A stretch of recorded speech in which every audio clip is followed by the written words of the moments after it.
Yes students, कैसे हो? I hope आपका प्रिपरेशन बहुत अच्छे से चालू रहेगा। जैसे कि मैंने बोला था कि हम लोग टीवाई बीकॉम के लिए एक लेक्चर सीरीज लेने वाले हैं, जैसे कॉस्ट, एफए एंड टैक्स के लिए। तो आज कॉस्ट का पहला लेक्चर हम लोग स्टार्ट कर रहे हैं। जो चैप्टर हम लोग स्टार्ट कर रहे हैं आज का जो रहेगा वो मटेरियल रहेगा, मटेरियल कॉस्ट। बहुत से स्टूडेंट्स ने शायद पहले पढ़ा भी रहेगा। अगर कोई प्रोफेशनल स्टूडेंट रहेगा सीए सीएमए का तो उनका ऑलरेडी हुआ रहेगा। But exam point of view बहुत ज्यादा इंपॉर्टेंट है। एग्जाम में 101% इसके ऊपर क्वेश्चन आने वाला है। और एग्जाम पॉइंट ऑफ व्यू जो जो इंपॉर्टेंट सारी चीजें मैं इस सीरीज में कवर करने वाला हूँ। आई होप आप एंजॉय करोगे। तो सबसे पहले रिक्वेस्ट है कि जब हम लोग सेशन चालू कर रहे हैं या आप चालू कर रहे हो यूट्यूब पे जब भी, तो लास्ट तक इस लेक्चर को देखना, बीच में बंद मत करना बिल्कुल। बिकॉज ऐसा हो सकता है कि लेक्चर के बीच में मैं कुछ इंपॉर्टेंट चीजें आपके साथ डिस्कस करूंगा। सबसे पहले मटेरियल चैप्टर में से हम लोगों को क्या क्या पढ़ना है देख लो। कि मटेरियल चैप्टर में हम लोगों को ईओक्यू बेस्ड क्वेश्चन आ सकते हैं, उसके बाद में स्टॉक लेवल के क्वेश्चन आ सकते हैं, एंड स्टॉक लेवल के बाद में स्टॉक वैल्यूएशन या इन्वेंटरी वैल्यूएशन के क्वेश्चन आ सकते हैं। लाइक ये सिंपल आप लोगों ने देखा रहेगा एफवाई में इन्वेंटरी वैल्यूएशन, स्टॉक वैल्यूएशन और FIFO method, weighted average method वगैरह, ये सारी चीजें यहाँ पे पूछी जाएंगी। तो आज हम लोग जो स्टार्ट कर रहे हो स्टार्ट कर रहे ईओक्यू वाले क्वेश्चंस, इकोनॉमिक ऑर्डर क्वांटिटी वाले क्वेश्चंस। तो काफी इजी क्वेश्चन है, क्वेश्चन में कुछ खास दम नहीं है। ओके, हम लोग कर लेंगे, देख लो।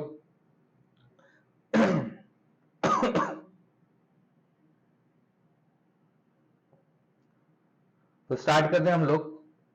देखो, सबसे पहले economic order quantity theory already हम लोगों ने कर लिया है। आज हम लोग डायरेक्ट प्रैक्टिकल क्वेश्चन स्टार्ट कर रहे हैं। तो the following information relating to a type of raw material is available. Like annual demand दिया है। जब आपको एनुअल डिमांड मतलब ए निकालना हो, एनुअल डिमांड के लिए शॉर्टकट में हम लोग ए लिखेंगे। ओके, तो हम लोग वहां पे एनुअली रॉ मटेरियल जितना डिमांड है वो चाहिए, रॉ मटेरियल, फिनिश गुड्स नहीं चाहिए, हम लोग क्या चाहिए, रॉ मटेरियल। तो यहाँ पे क्या बोला है, एनुअल डिमांड 2000 क्वांटिटी। तो हम लोग का ए है 2000 यूनिट्स का। देन यूनिट प्राइस मतलब हम लोग का रहेगा सी, दैट इज कॉस्ट। एक यूनिट का कॉस्ट कितना है, 20 rupees. Then order, ordering cost per order, एक ऑर्डर के लिए खर्चा कितना है, 20 रुपीज, ये हमारे लिए बन जाएगा ओ। अब स्टोरेज कॉस्ट हम लोगों को दिया और इंटरेस्ट रेट दिया हुआ है। ओके, यहाँ पे बहुत से बच्चे गड़बड़ कर लेते हैं। अब स्टोरेज कॉस्ट और इंटरेस्ट कॉस्ट अगर ऐसा दिया रहेगा, आपको परसेंटेज में दिया रहेगा, तो आपका बन जाएगा परसेंटेज ऑफ कैरिंग कॉस्ट, कि आपको कितना परसेंटेज कैरिंग कॉस्ट कंसीडर करना है। तो यहाँ पे 2% प्लस 8%, ऐसा टोटल आपको 10% का खर्चा लगने वाला कैरिंग कॉस्ट। कैरिंग कॉस्ट मतलब स्टोरेज का कॉस्ट। अगर एक यूनिट 20 रुपए का है तो 10% आपको स्टोर करने का खर्चा आएगा, डेट इज 10% मतलब 2 रुपया खर्चा आने वाला है। अभी हम लोग इस क्वेश्चन में पूछा है economic order quantity, total annual inventory cost of the raw material, कि पूरा रॉ मटेरियल का एनुअल एनुअल इन्वेंटरी कॉस्ट कितना लगने वाला है, एनुअल इन्वेंटरी कॉस्ट कितना लगने वाला है। तो सबसे पहले हम लोग निकालेंगे ईओक्यू। तो ईओक्यू का फॉर्मूला है, ईओक्यू को रीऑर्डर क्वांटिटी भी बोला जाता है। EOQ means economic order quantity, economic order quantity को रीऑर्डर क्वांटिटी भी बोला जाता है। तो उसका फॉर्मूला है under root 2AO upon CI। तो अंडर रूट 2 इंटू ए कितना है 2000, इंटू ओ कितना है 20, अपॉन सी कितना है 20 इंटू 10%। क्लियर? अभी आप इसका कैलकुलेटर के ऊपर भी डायरेक्ट आंसर निकाल सकते हो, या आप एक स्टेप बढ़ा सकते हो, पहले ऊपर इंटू कर दो और नीचे नीचे का इंटू कर लो। जैसे कि 2 इंटू 2000 इंटू 20, तो आंसर आया 80,000। कितना आंसर आया, 80,000। और 20 का 10% कितना आएगा बच्चे लोग, दैट इज 2 रुपीज। तो 80,000 डिवाइडेड बाई 2, तो आपका आंसर आएगा 40,000। और रूट का साइन दबाओगे तो आपका आंसर आएगा 200। कितना आएगा, 200। तो आपका ईओक्यू कितना है, इकोनॉमिक ऑर्डर क्वांटिटी 200। अभी यहाँ पे सिर्फ 200 लिख के खत्म मत करना, लास्ट में यूनिट्स लिखना। बहुत से बार बच्चे लोगों को आउट ऑफ मार्क्स मिल जाते हैं, फिर छोटी छोटी चीजें कंसीडर की जाती है। अभी होगा क्वेश्चन का पहला पार्ट, अब एंड के बाद में हम लोग क्या बोला, टोटल एनुअल इन्वेंटरी कॉस्ट। अभी जब टोटल एनुअल इन्वेंटरी कॉस्ट आप लोगों को पूछा जाएगा या निकालना होगा, टोटल एनुअल इन्वेंटरी कॉस्ट, तो इसमें हम लोगों को तीन चीजें लेनी पड़ती है। एक, आपको मटेरियल परचेस करने के लिए कितना खर्चा लगेगा, परचेस कॉस्ट, अच्छे से समझ के लो। उसके बाद में मटेरियल आप ऑर्डर करोगे तो ऑर्डर के लिए कितना खर्चा लगेगा, दैट इज ऑर्डरिंग कॉस्ट। ऐसा जरूरी नहीं ना साल में आप एक ही बार ऑर्डर करने वाले हो, मल्टीपल टाइम ऑर्डर करोगे ना।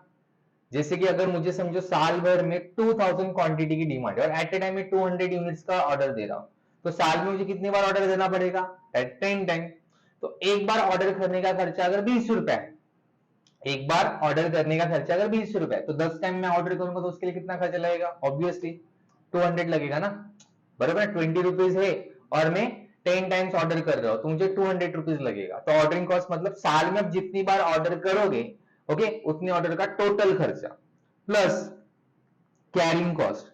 अभी कैरिंग कॉस्ट मतलब संभालने का खर्चा, कि आप रॉ मटेरियल को कितना संभाल रहे हो उसके लिए खर्चा। तो परचेस कॉस्ट कैसे निकालते, देखो सबसे पहले हम लोग निकालेंगे परचेस कॉस्ट। तो परचेस कॉस्ट एकदम इजी है। तो purchase cost is equal to A into C. A मतलब आपको एनुअल कितना डिमांड है, 2000, सी कितना है 20, तो हो गया ये 40,000। क्लियर, पक्का, इजी। उसके बाद में सेकंड मुझे क्या निकालना है, ordering cost. Okay, ordering cost and purchase cost मतलब साल भर में आप कितना ऑर्डर करने वाले हो, टोटल साल भर में आपको 2000 यूनिट्स का रिक्वायरमेंट है और एक यूनिट का रेट है 20 रुपीज, तो 2000 इंटू 20, तो साल भर में आप जितना परचेस करोगे उस परचेस के लिए खर्चा लगने वाला है 40,000 का। उसके बाद में ऑर्डरिंग कॉस्ट, ऑर्डरिंग कॉस्ट का फॉर्मूला है, मैंने क्या बताया था अभी, मैंने थोड़ी देर पहले, ऑर्डरिंग कॉस्ट मतलब साल भर में आप जितनी बार ऑर्डर करोगे उस ऑर्डर का खर्चा। अभी साल भर में आप 10 बार ऑर्डर करोगे, एक ऑर्डर का खर्चा 20 रुपए रहेगा, तो टोटल कितना खर्चा लगेगा 200। तो साल भर में 10 ऑर्डर लग रहा है, मुझे कैसे पता चलेगा, जैसे कि मुझे 2000 यूनिट्स का डिमांड है और एट ए टाइम में 200 यूनिट्स का ऑर्डर दे रहा हूं, मतलब 10 बार ऑर्डर कर रहा हूं। तो ये 10 निकालने के लिए मैंने क्या किया, साल भर में जितना रिक्वायरमेंट है डिवाइड बाय एक टाइम में जितना ऑर्डर दे रहा हूं, दैट इज ईओक्यू। ईओक्यू मतलब ऑर्डर साइज होती है, इनटू एक बार ऑर्डर करने का खर्चा, दैट इज ओ। तो अगर मैं साल भर में 2000 यूनिट्स ऑर्डर कर रहा हूं, एक टाइम पे मैं 200 यूनिट्स ऑर्डर कर रहा हूं, मतलब 10 ऑर्डर करने वाला हूं, इनटू ओ कितना है 20, तो इसका वैल्यू हो गया 200, बराबर। तो 2000 is my annual requirement divide by EOQ, EOQ means order size, तो साल भर में 10 बार ऑर्डर करूंगा, ओके, इनटू एक बार ऑर्डर करने का खर्चा कितना है मेरे को 20 रुपए। Third, carrying cost. देखो पहला क्वेश्चन इसलिए बहुत आराम से जा रहा हूं, अच्छे से समझ के लो। कैरिंग कॉस्ट तो हाफ इंटू ईओक्यू इंटू सी इंटू आई, तो हाफ इंटू ईओक्यू कितना है 200 इंटू सी कितना है 20 इंटू आई कितना है 10%, बराबर। तो आंसर कितना आएगा, देखो हाफ इंटू 200 इंटू 20 इंटू 10%, बराबर। तो आपका आंसर आएगा 200।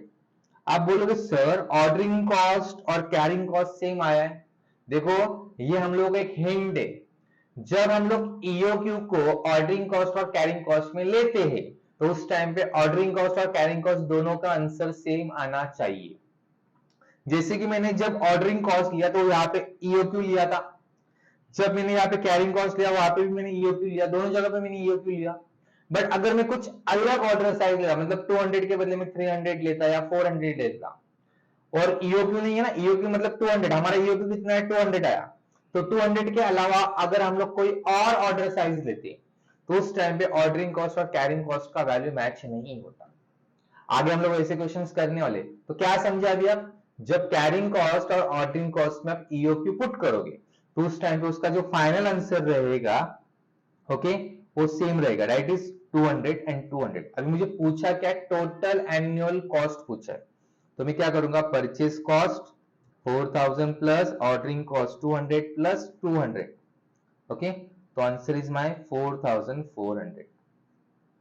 समझा? तो मेरा आंसर कितना आया? 4400। ये हो गया पहला क्वेश्चन। इजी, अच्छे से देख लो, एक बार समझ के लो।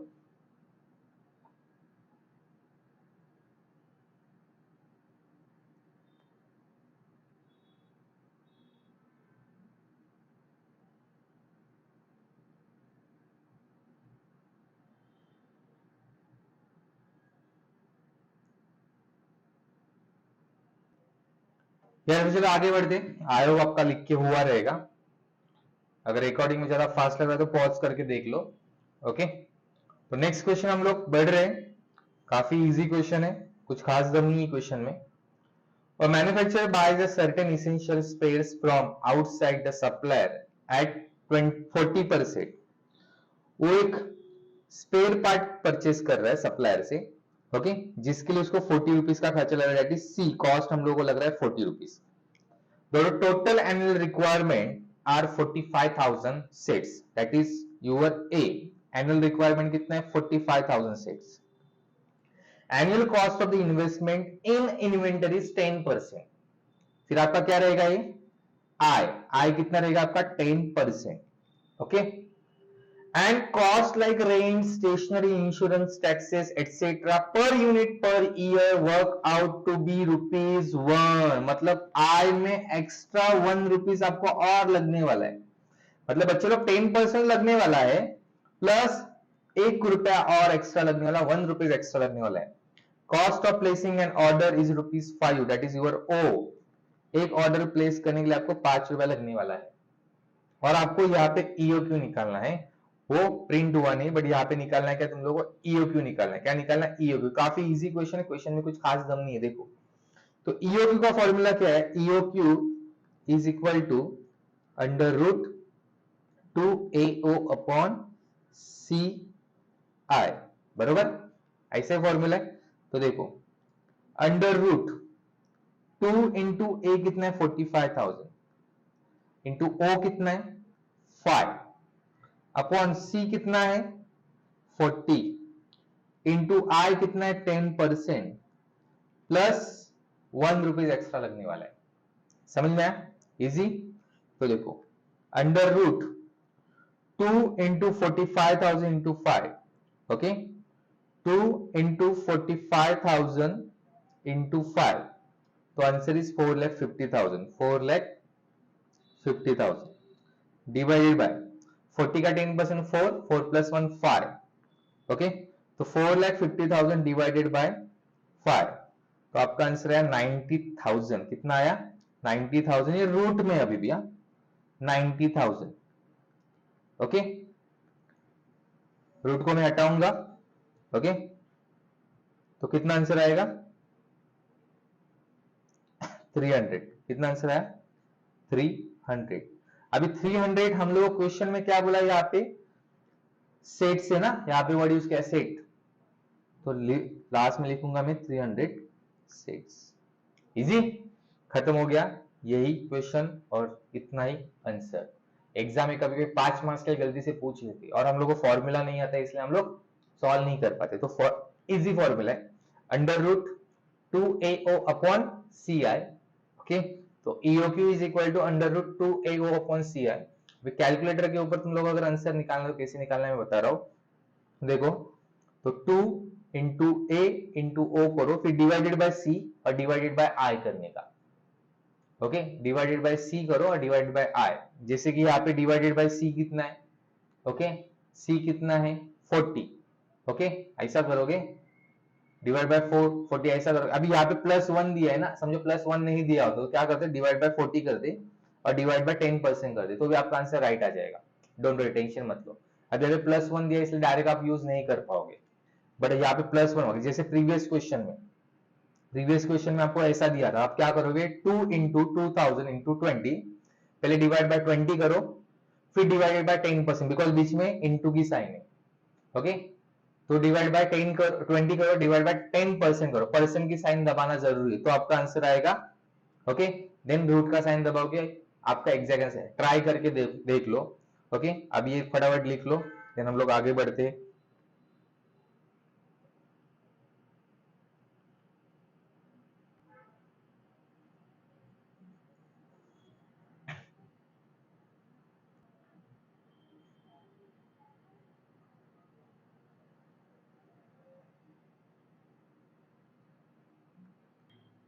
यार चलो आगे बढ़ते हैं अभी। अगला क्वेश्चन काफी इजी, अगेन कुछ खास हार्ड नहीं है, देख लो। अभी इतना बड़ा डिटेल देखने में बच्चे डर जाते, पहली बात तो डरने की जरूरत नहीं, आराम से रीड करो, एक एक पॉइंट आपको समझते जाएगा। Okay, the purchase manager of an organisation has collected the following data for one of the class item. Okay, उनका कोई एक प्रोडक्ट है, उसका interest of the locked up capital, आपको कैपिटल यहाँ पे इन्वेस्ट हो रहा है। ओके, तो उसके ऊपर 20% का खर्चा लग रहा है, मतलब फिक्स 20% का आपको खर्चा लग रहा है। Okay, other processing cost for each order, एक ऑर्डर के लिए आपको 100 रुपीज का खर्चा लग रहा है, डेट इज यूर ओ। तो ओ के लिए तुम लोगों को 100 रुपीज का खर्चा लग रहा है। इंस्पेक्शन कॉस्ट पर लॉट, जब ऑर्डर दोगे तो उसका इंस्पेक्शन भी करना पड़ेगा, तो एक लॉट के लिए खर्चा आपको लग रहा है एक्स्ट्रा और 50 रुपीज। तो ऑर्डर करने के लिए 100 लग रहा है, देन ऑर्डर आने के बाद उसके ऊपर इंस्पेक्शन का खर्चा 50 रुपीज का लगने वाला है। Follow cost for each order, order का फॉलो अप करोगे तो उधर फिर से ऑर्डर के लिए आपको एक्स्ट्रा और कितना लगेगा, 80 रुपीज लगेगा, बरोबर। Pilferage while holding the inventory, inventory जब संभालोगे तो उस टाइम पे और कुछ नुकसान होने वाला है, तो इन्वेंटरी संभालने के लिए आपको 5% का यहाँ पे और कॉस्ट लग रहा है। ओके, तो इन्वेंटरी संभालने का खर्चा है, टोटल कॉस्ट का 5%, टोटल कॉस्ट का 5%, टोटल कॉस्ट का 5%। अगर कोई प्रोडक्ट आप 10 रुपए का खर्चा कर रहे हो तो 10 का 5% तुम लोग को संभालने का खर्चा लगेगा, प्लस अदर होल्डिंग कॉस्ट, नुकसान तो हो रहा है, उसके साथ साथ और संभालने का खर्चा तुम लोग को एक्स्ट्रा लग रहा है 15%। तो ऊपर था ओ मतलब ऑर्डर करने का खर्चा, एक बार ऑर्डर हुआ तो उसका संभालने का खर्चा आपको 5% और 15% लगने वाला है। Other procurement cost for each order, procurement मतलब परचेस, और परचेस करोगे तो परचेस करने के बाद में तुम लोग को हर एक ऑर्डर के पीछे और कितना लगने वाला है, 170 लगेगा, प्लस 170। एनुअल डिमांड ए आप लोगों को दिया हुआ है 1000 and C that is cost per unit is 10%, 10 rupees. Sir सब कुछ समझा है, 20% नहीं समझा। बच्चे लोग क्या इसका मतलब, interest of the locked up capital, आपने आपके बिजनेस में जो इन्वेस्ट किया है गुड्स में, उसके ऊपर आपको 20% खर्चा है, मतलब वो क्या होगा, तुम लोगों का इन्वेंटरी कॉस्ट हो गया, तो 20% लगने वाला। तो 5 plus 15 plus 20% is equal to 40%। तो मुझे ओ मिल गया, आई मिल गया, ए मिल गया, सी मिल गया। अभी मुझे पूछा ईओक्यू, तो ईओक्यू का आंसर क्या है, फॉर्मूला क्या है, सबसे पहले 2AO अपॉन CI, तो 2 इंटू ए कितना है 1000 इंटू ओ कितना है, ओ का टोटल ही नहीं किया क्या, तो 100 प्लस 50 प्लस 80 प्लस 170, तो आया 400, डिवाइडेड बाय सी कितना है 10 इंटू आई कितना है 40%, तो 2 इंटू 1000 इंटू 400, तो आया 8 lakh, divided by 10 divided by 40%, बरोबर। तो आंसर इज 2 लाख, और रूट का साइन मैंने दबाया तो आंसर आया 447.21। तो डायरेक्ट आंसर निकाला मैंने 447.21। पॉइंट मत लिखो, डायरेक्ट आगे लिखो यूनिट्स। ओके, अब पॉइंट के बाद 5 से बड़ा नंबर होता तो हम लोग एक नंबर बढ़ा देते, जैसे 7 के बदले में 8 करते थे, बट पॉइंट के बाद में 21 आया है, तो 5 से छोटा नंबर इसलिए 47 ही रखा, 5 से बड़ा होता तो 48 करता था। इजी, कुछ खास दम था नहीं, प्रैक्टिस करो सब कुछ इजी लगेगा, टेंशन मत लो, फटाफट लिख लो।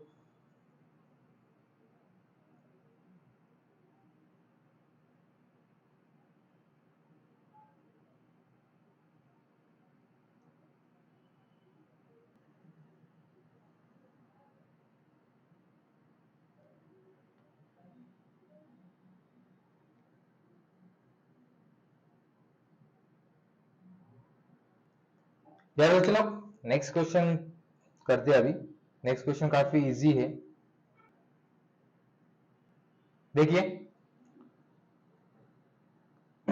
A company manufactures a product from a raw material which is purchased at rupees 60 per kg। अभी 60 पर केजी पे आप परचेस कर रहे हो, ये मतलब आपका क्या हो गया सी, तो 60 रुपीज में परचेस करो। द कंपनी इनकर handling cost of rupees 360 plus freight of rupees 390 पर ऑर्डर। तो एक ऑर्डर के लिए आपको 360 ओके हैंडलिंग कॉस्ट प्लस 390 आपको फ्रेट लग रहा है, तो टोटल कितना हो गया 360 प्लस 390 इज इक्वल टू 750। एक बार कर लेते हैं ओके, तो 750, इधर कुछ भी दिक्कत नहीं थी। आगे देख, the incremental carrying cost of the inventory, carrying cost मतलब होल्डिंग कॉस्ट, तो आपको सी दिया हुआ नहीं, ये सी आई दिया हुआ है। कैरिंग कॉस्ट आपको रुपीज में दिया है, परसेंटेज में नहीं दिया है। परसेंटेज में दिया रहेगा तो आई, आपको अमाउंट में दिया रहेगा तो रुपी सी आई रहेगा। समझ में आया? तो कैरिंग कॉस्ट इन रुपीज दिया रहेगा तो सी आई बन जाएगा, तो परसेंटेज दिया रहेगा तो सिर्फ वो आई रहेगा। याद रखो, आपको अगर carrying cost holding cost percentage में दिया रहेगा, परसेंटेज में दिया रहेगा तो सॉरी परसेंटेज में दिया रहेगा तो आई, रुपीज में दिया रहेगा तो सीआई बन जाएगा। ओके, डायरेक्ट आपको अमाउंट फाइंड आउट करके दिया सीआई का, इसका मतलब ऐसा होता है। ओके, इज 0.50 पर केजी पर मंथ। अभी 0.50 पर केजी पर मंथ है ना, तो 12 महीने का हम लोग का एनुअल जरूरत होती है, एनुअल। तो पूरे साल में कितना लगेगा? 0.50 पर केजी अगर पर मंथ है तो साल का कितना हो जाएगा?